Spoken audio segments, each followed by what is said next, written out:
there is a moment that arrives quietly but carries the weight of eternity, a moment that does not announce itself with noise but with urgency felt deep in the spirit. This is the final call before a spiritual shift, the pause between what has been and what is about to be released. Many sense it as restlessness, as a pressure that cannot be explained, as sleepless nights filled with thoughts that keep returning to the same question of readiness.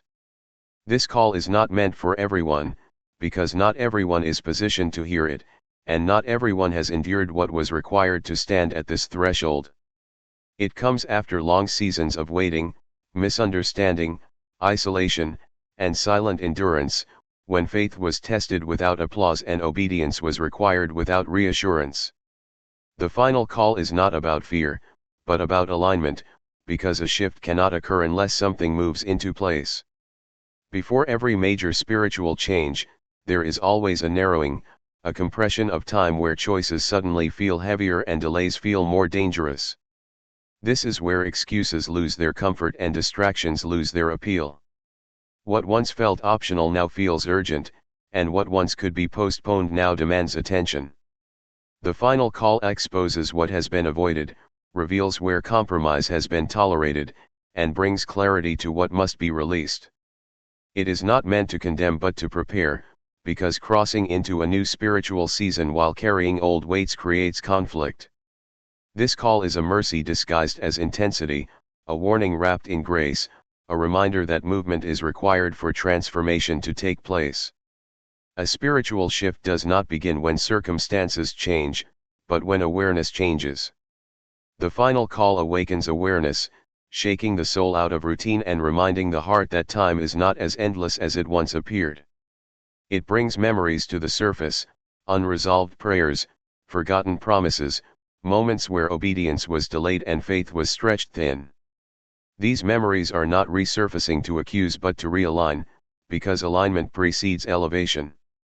The shift ahead requires a clearer vision, a sharper discernment, and a willingness to trust even when clarity is incomplete.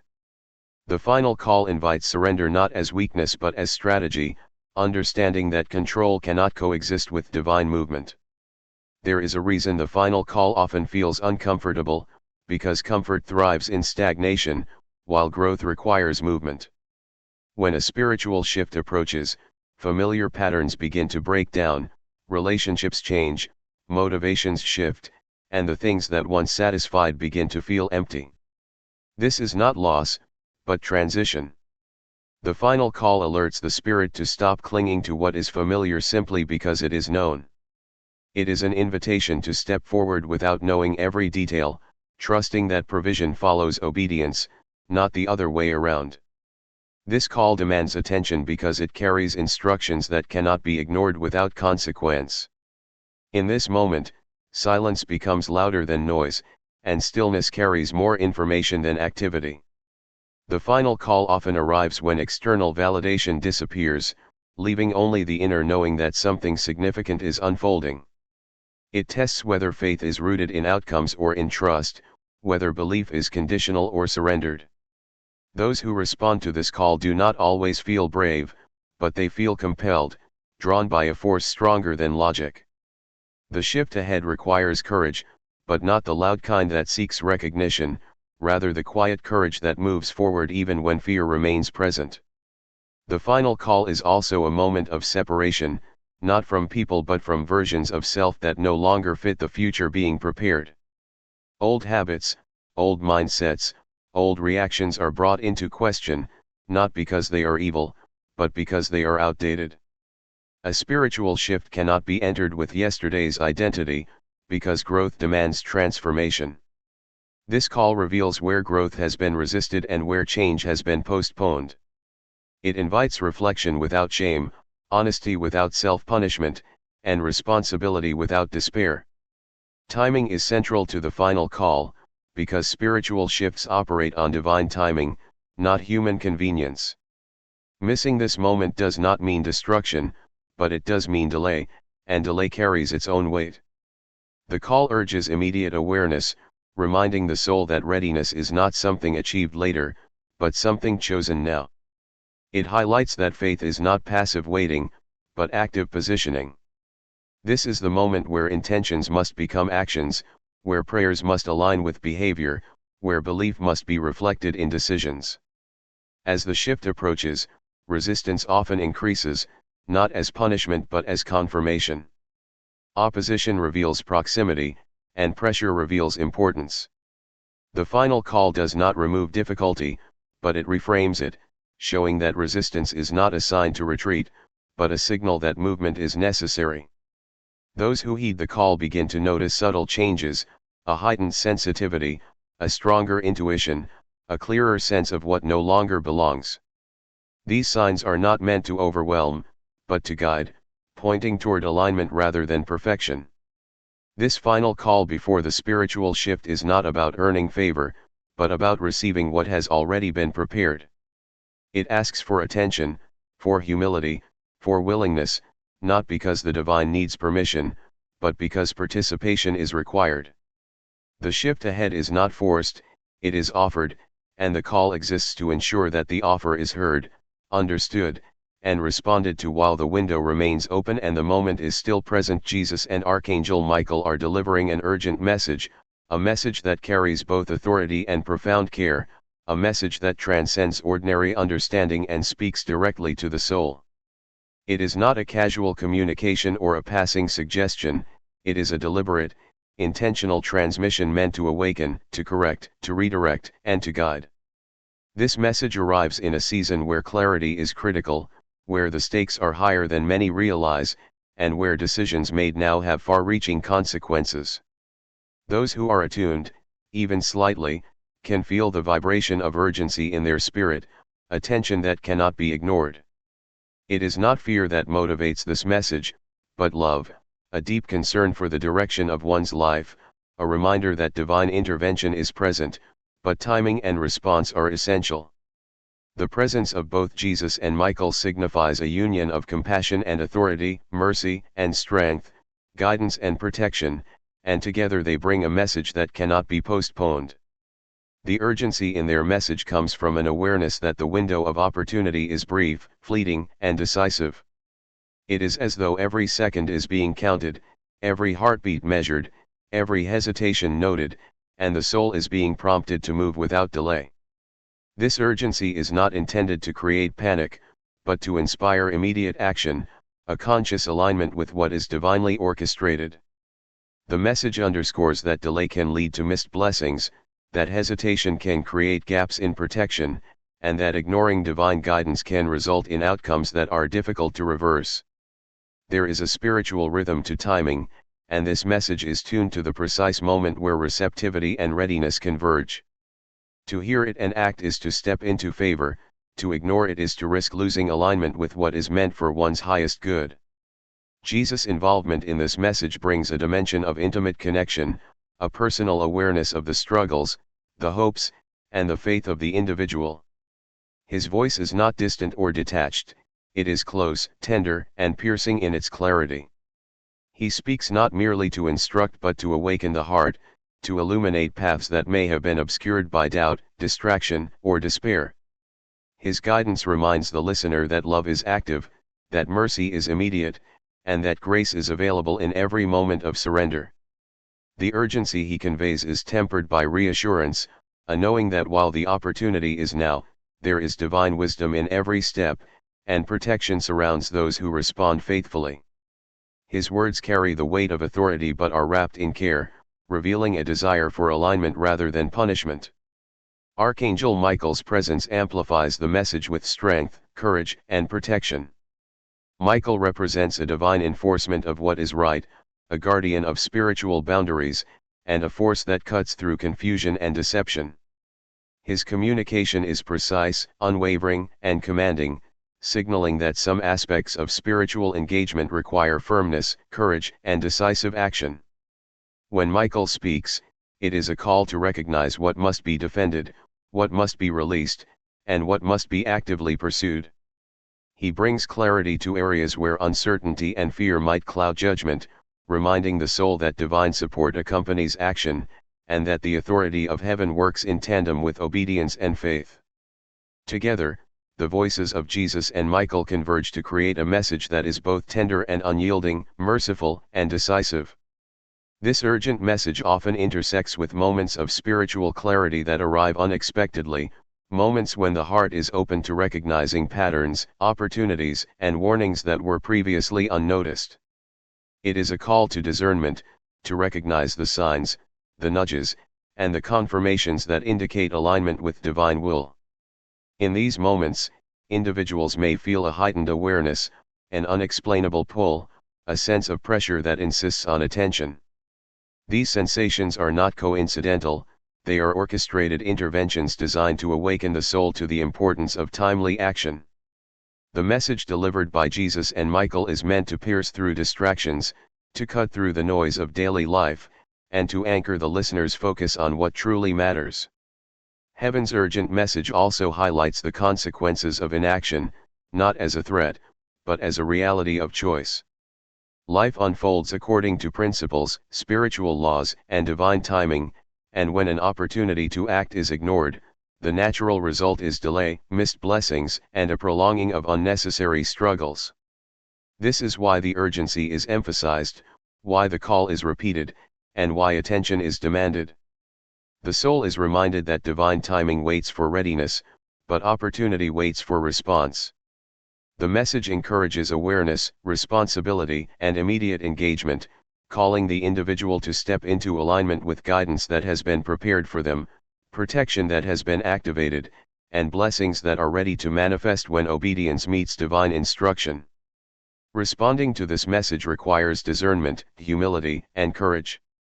It is not simply enough to hear, hearing must be translated into action, into conscious decisions that reflect the spirit of the guidance. Every small act of obedience, every choice to align with divine instruction, every moment of faith expressed in tangible action, becomes part of the response that honors the urgency of the message. This is not about perfection, but about willingness, about positioning oneself to receive what is intended, about opening the heart and spirit to the unfolding of a plan that is both protective and transformative. Jesus and Michael are calling not for delay, not for passive observation, but for active engagement, reminding that the spiritual realm is responsive to faith, courage, and decisive alignment.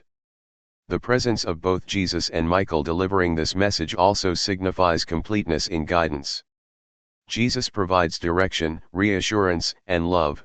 Michael provides protection, courage, and enforcement. Together, they create a framework in which the listener can operate confidently, knowing that both care and authority are present. This is a rare convergence, a direct intersection of mercy and power, and the message carried in such a moment is weighty, unmistakable, and urgent.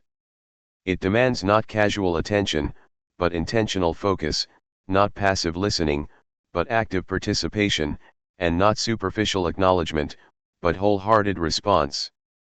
The urgency of this message is felt in the soul as an intensity that cannot be ignored, as a prompting that calls for immediate recognition and action. It is a signal that the moment is divinely appointed, that divine eyes are watching, and that the opportunity to align with purpose is present now.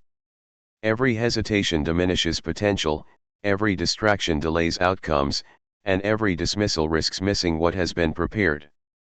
The message is designed to awaken, to instruct, to protect, and to guide, reminding that divine intervention is real, and that the voices of heaven speak in ways that demand attention, discernment, and faith-driven action. Skipping this message closes a destined door, a door that was intentionally prepared, carefully positioned, and divinely orchestrated long before the moment arrived. Every individual has been given choices throughout life, but some moments carry a weight that transcends ordinary decision-making. This is one of those moments, a threshold where hesitation can mean missing an opportunity designed specifically for personal transformation, protection, and alignment with a higher plan. Doors in the spiritual realm operate differently than physical doors. They are opened by awareness, obedience, and responsiveness, and they are closed by distraction, delay, and dismissal. When a door is closed in this context, it is not necessarily permanent, but it is significant, and reopening it may require time, struggle, or effort that could have been avoided if the original prompt had been honored. The very act of skipping is not merely a physical gesture, it is a spiritual choice that carries consequences, sometimes subtle, sometimes immediate, always meaningful. Life often presents moments that feel ordinary, but they carry extraordinary potential when recognized and responded to correctly. Many miss these moments because they fail to perceive the invisible currents that guide them, the spiritual signals that indicate readiness, and the subtle urgencies that precede divine intervention. Skipping a message like this is often rooted in human tendencies to procrastinate, to doubt, or to underestimate the significance of what is unseen. Yet what is unseen is often more powerful than what is visible. This particular message has been delivered at a precise moment, calibrated to intersect with readiness, openness, and alignment, and the act of skipping it interrupts the natural flow of opportunity. It is a reminder that the spiritual world operates according to laws, timing, and preparation that humans may not fully comprehend, yet their choices interact with these realities in profound ways. When a destined door is closed by skipping, it is not always dramatic or immediately obvious. Sometimes it manifests as a delay in blessings, a missed confirmation, or a subtle obstruction that shifts the course of events. The spiritual world responds to patterns of attention, obedience, and receptivity, and when one ignores these prompts, the flow of intended outcomes can be redirected. The door that closes is symbolic as well as practical. It represents a passage to insight, opportunity, protection, and revelation that was available only in this moment. The closure signals a pause in divine timing, a reset that can only be addressed by renewed focus, recognition of the significance of guidance, and intentional action to realign with the purpose that was offered. This is not punishment, but a natural response to choice, a reflection of spiritual laws that honor free will while still guiding toward destiny. Skipping such a message also carries implications for awareness. Every ignored prompt diminishes sensitivity to future signals, making it harder to recognize moments of urgency, opportunity, or divine intervention when they occur again. The spiritual faculties are nurtured by engagement, attentiveness, and responsiveness. When a message is skipped, the opportunity to strengthen discernment, deepen faith, and align with purpose is postponed. This is why the warnings feel urgent, why the timing feels critical, and why the voices delivering them are insistent. They know that the human tendency is to delay, doubt, or dismiss, and they emphasize urgency to counteract inertia. Skipping interrupts not only the immediate flow of blessing but also the cultivation of awareness that enables long-term alignment with divine guidance. A door that closes due to skipping also impacts the unfolding of personal destiny. Every spiritual opportunity is connected to a broader plan that affects not only the individual but also the environment around them. What is missed in a moment of inattention may have ripple effects, influencing relationships, circumstances, and spiritual growth. The act of skipping is therefore not isolated, it interacts with layers of potential outcomes, often in ways that are only fully understood with hindsight.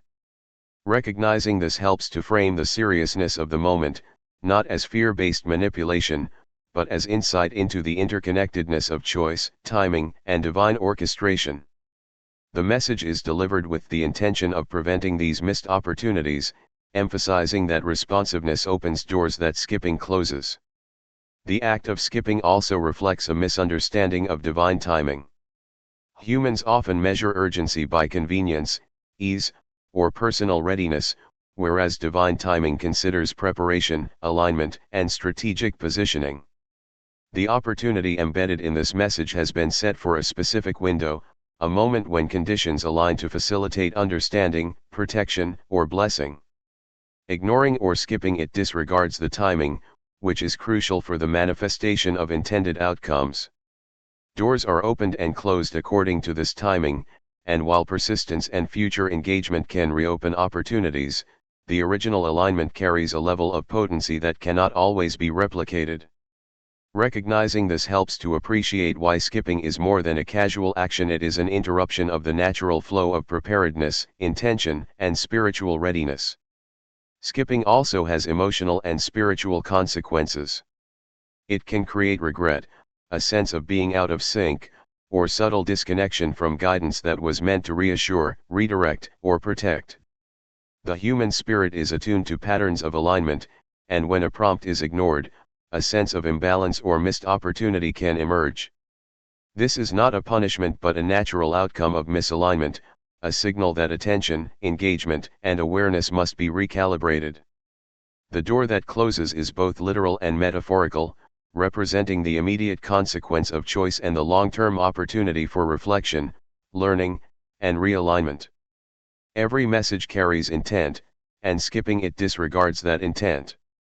Jesus and Michael, in particular, communicate with clarity, authority, and precision, and their messages are designed to intersect with readiness, faith, and openness. Ignoring the message is more than a passive choice, it is a decision to forego the benefits, protection, and insight embedded in the communication. The window is open now, but its closure is imminent, and the timing of this moment is intentional. The spiritual world respects free will, yet it also operates within laws, principles, and timing that ensure alignment with higher purpose. Missing the opportunity to engage with this message is therefore consequential, because it interrupts a direct flow of divine intention, a flow that was specifically prepared to reach the listener in this exact moment.